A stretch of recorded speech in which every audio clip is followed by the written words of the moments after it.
So, in previous lecture we discussed how in a solid the energy levels for electrons are grouped in different bands.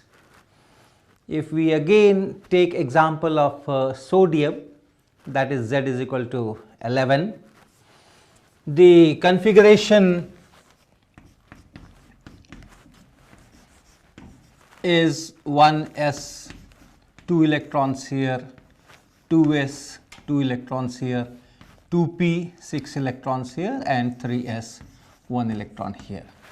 So, energy levels, this 1s is almost sharply defined, 2s will be almost sharply defined, little bit of spread, 2p will also be internal, this is 1s, this is 2s, this is 2p, and then you have 3s, 3s is spread, reasonably spread, then you will have 3p and all those.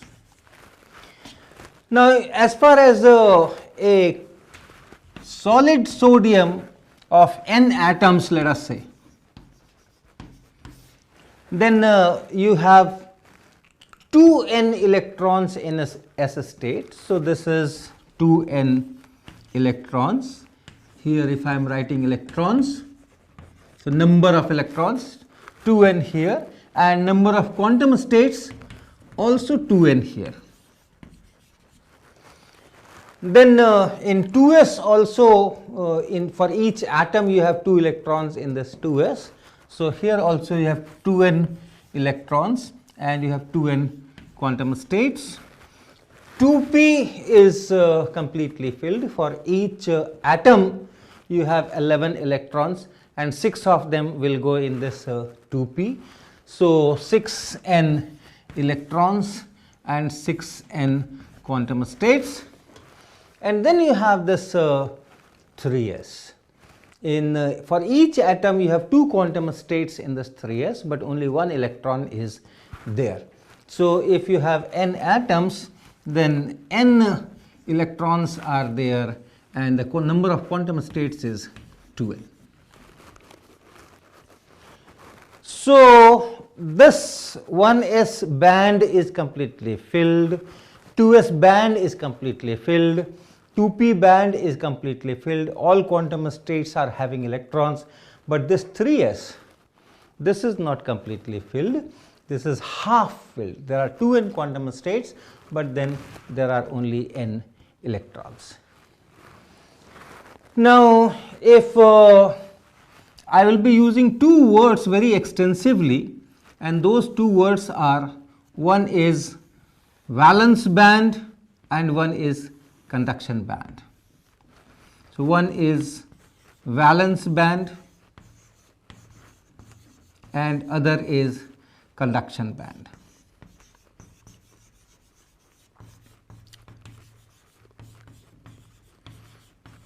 In this particular diagram, this band I will be calling conduction band,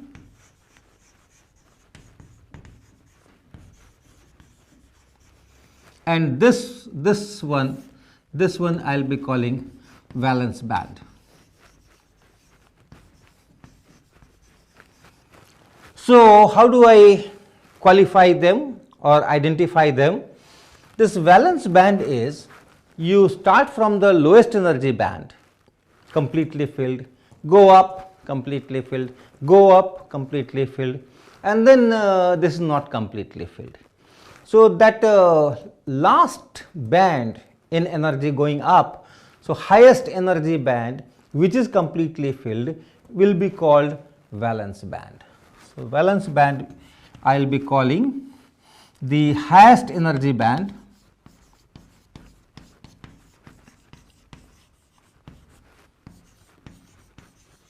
which is completely filled.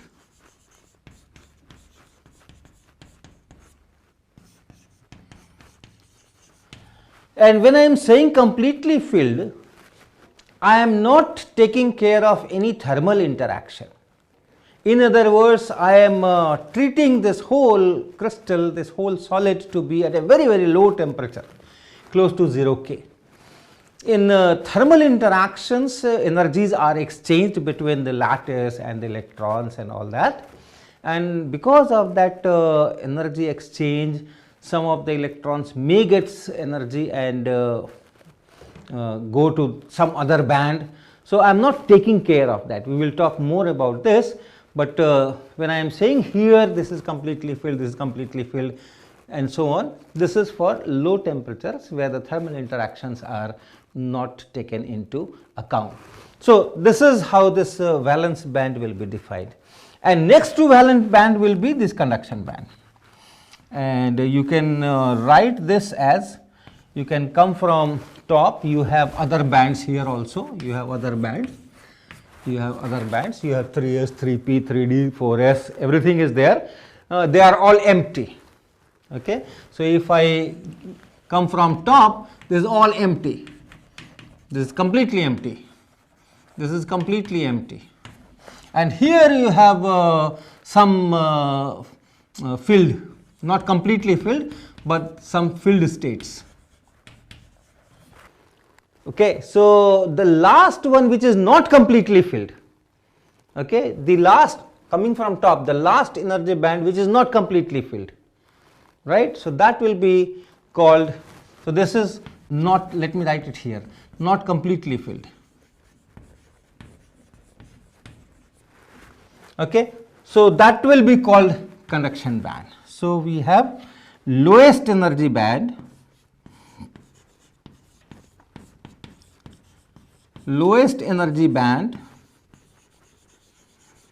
which is not completely filled. This is also not completely filled, it is completely empty, but certainly you can call it not completely filled. This is also not completely filled. So, you come down and this is that lowest energy where you have not completely filled. If you go further lower, you have completely filled band. So, this one, the first one coming from top, the first one which is not completely filled, we will call that as conduction band. So, these two words I will be using very frequently. Now, this conduction band, the name conduction band can be justified very easily, at least in this case. So, if you have this material, let us say you have some material, not necessarily sodium, you have some material which has this kind of band structure, where completely filled, completely filled, completely filled, and then partially filled. So, here you have enough number of filled states and enough number of empty states, all right. So, this kind of band structure.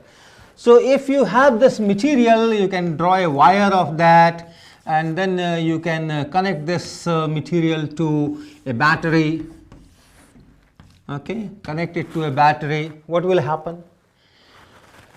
Then you create an electric field here. Using this battery, an electric field is created here, and this electric field drives the current.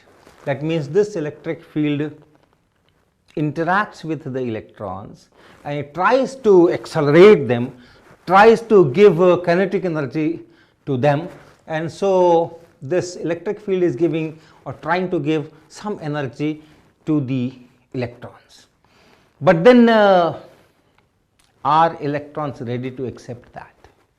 For normal kind of situations, this energy provided by the electric field of batteries and these things is quite small.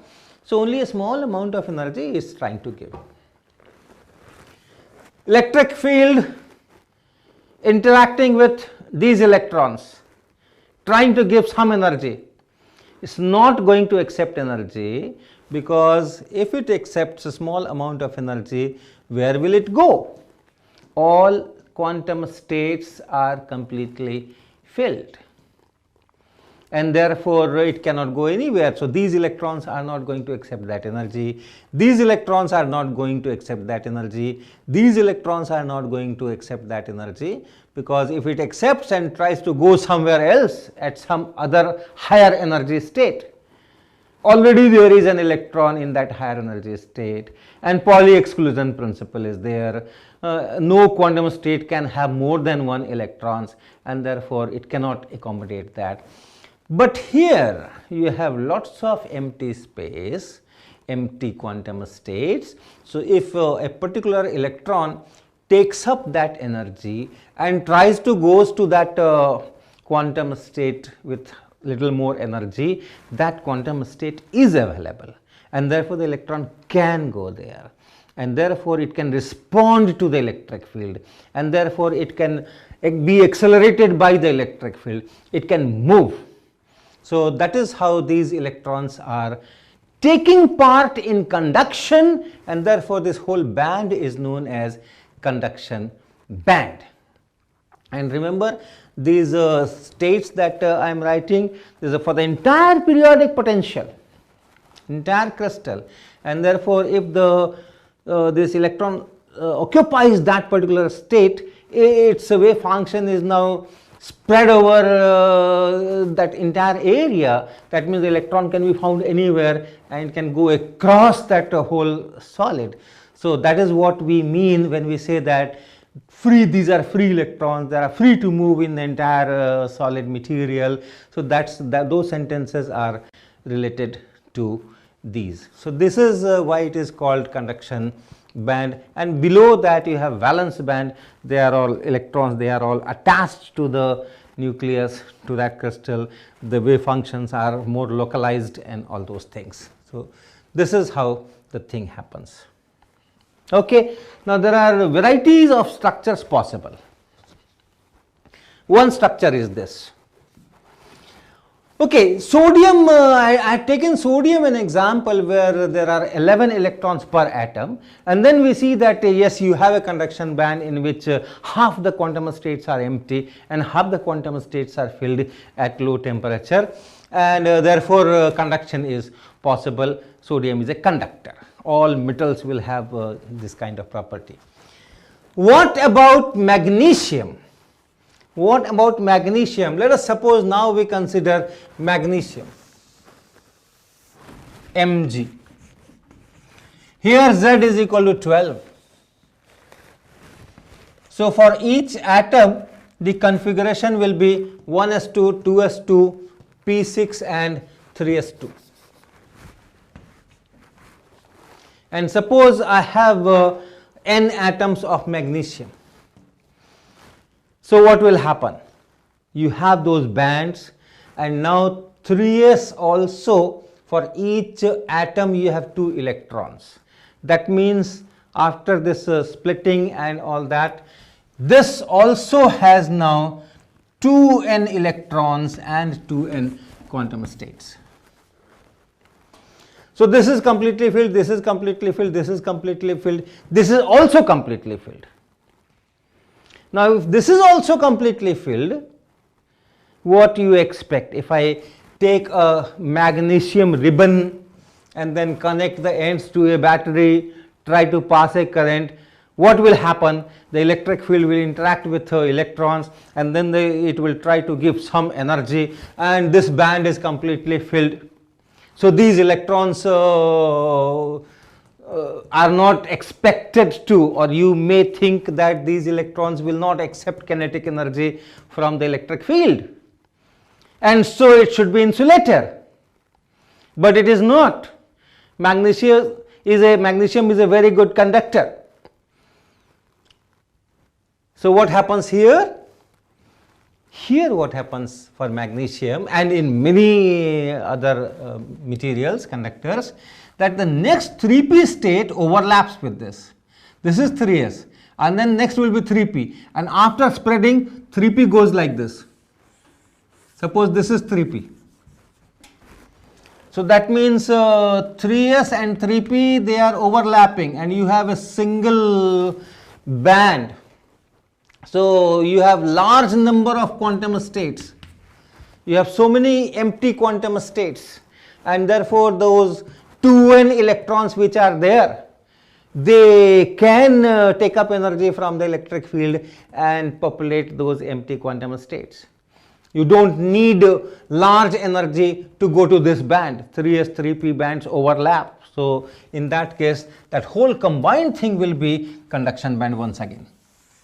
This whole combined thing will be conduction band, because this is just like one band. Once it overlaps, you have just one energy band. This is allowed, this range is allowed, this is energy gap, then this range is allowed, and this is energy gap, and then this range is allowed, and so on.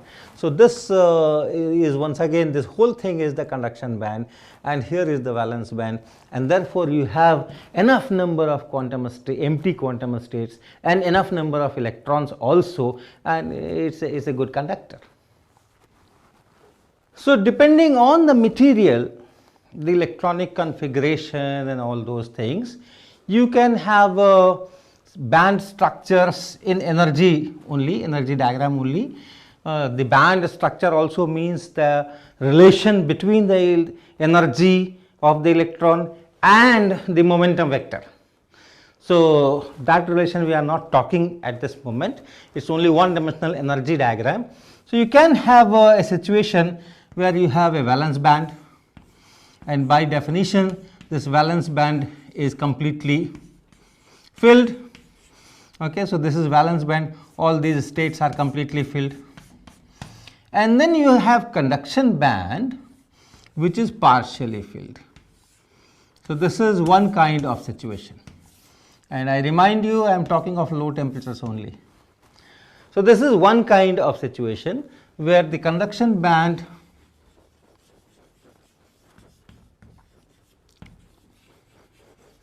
is partially filled, partially empty. You have large number of quantum states which are filled, that means there are electrons, and you have large number of quantum states which are empty, and then you have valence band. So this is one situation.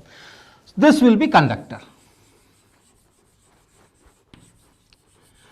Then you have another kind of material where you have valence band.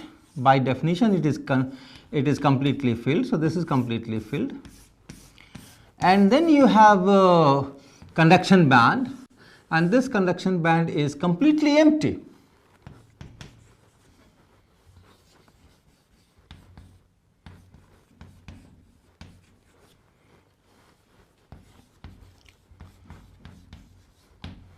Okay, so this is also possible, as I defined. If you come from top, not completely filled, the first not completely filled, it's certainly not completely filled, it's not even partially filled, but certainly not completely filled.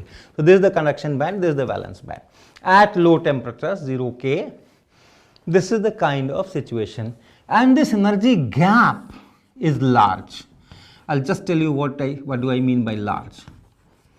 Large means it is much larger than K times T. And when I say much large, that means, let us say, something like 100 times or 200 times, like that. 5 times, 10 times is not large. So this is one. So this kind of materials are insulators.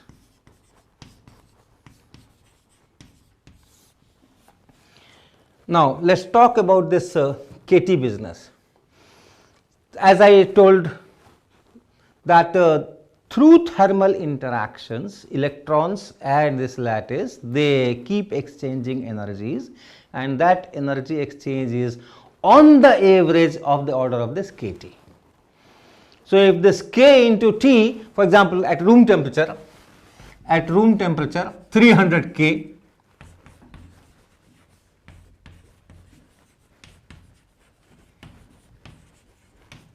this K into T is 0.026 electron volts or 26 milli electron volts. So this is KT. So this is the average, this is the order of energy exchange is of this order. But then there are interactions in which the energy exchanged is much larger than this, double of this, 5 times of this, 10 times of this, or half of this, or 1/10 of this. So that's all possible. But the probability close to this KT will be much larger.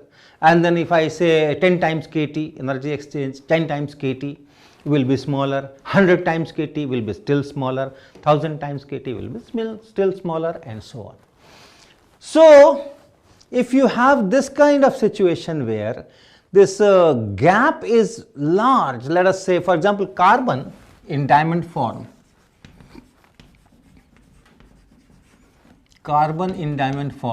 this gap Eg is about 6 electron volts. So, compare, 10 times of this will be 0.26, 100 times will be 2.6, and this is 6, so several hundred times of this kT. It's a large gap. So, if I ask, is there a significant probability of an electron in this valence band taking up thermal energy from the lattice and moving to this? The probability is almost negligible, and therefore these electrons will stay there even at 300 K. Even at 300 K they will stay here, and this will remain completely empty, or if there are some states populated, not at all significant. So, then if you take a diamond, and connect it to a battery and apply some voltage and create some electric field, and that electric field tries to give some energy to the electrons. These are the only electrons, and other electrons are all in the lower bands. None of these electrons is ready to accept that energy, and therefore this is a good insulator, very good insulator, right. So, this is the class where you have insulators.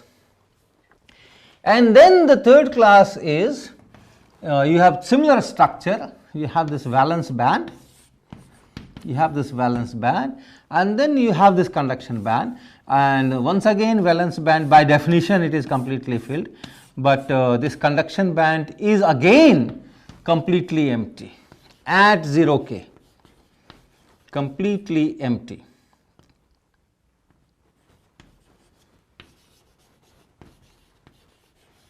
Okay, I am talking of low temperatures, 0 K. But this gap Eg is not very large as compared to kT.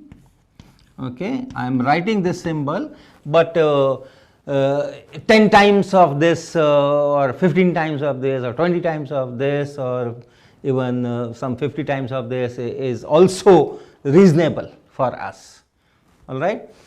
So, because there are number of particles are very large, 10 to the power 23 particles, so even if the probability is as low as 1 in 10 to the power 10, then also there are 10 to the power 23 particles, you will have significant number of interactions in which the energy exchange will be 10 times kT or 20 times kT or 40 times kT and so on. So, anything, let us say anything like say less than 2 eV or 3 eV is under this category. So, at room temperature or at elevated temperatures or normal working temperatures,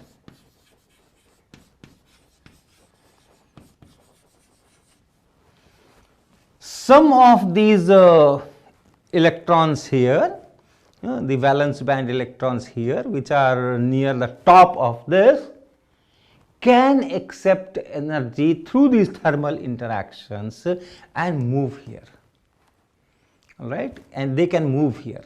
And if they move here, then you have all these empty states are there, but one electron going from here will populate this quantum state. Another electron going here will populate another quantum state. So, although the band structure is similar as it is here for insulator, but because this gap is not very large as compared to kT, at room temperatures or the normal working temperatures, some of these quantum states get occupied, and that some of this means still can mean 10 to the power 13, 14, 15, 16. if the total is 10 to the power 23. Sum does not mean 5, 10, 5, 15 or 50. Okay, so that number is sizable. So if the electrons are here and then some empty states are created here, some empty states are created, some quantum states from which it has gone, this quantum state becomes empty. And if this becomes empty, then the some movement of electron of this energy is also now possible under electric field. If you apply an electric field, of course this can accept energy and go to a higher energy quantum state. But even here, the electrons which are in valence band, lower energy, and electric field is there.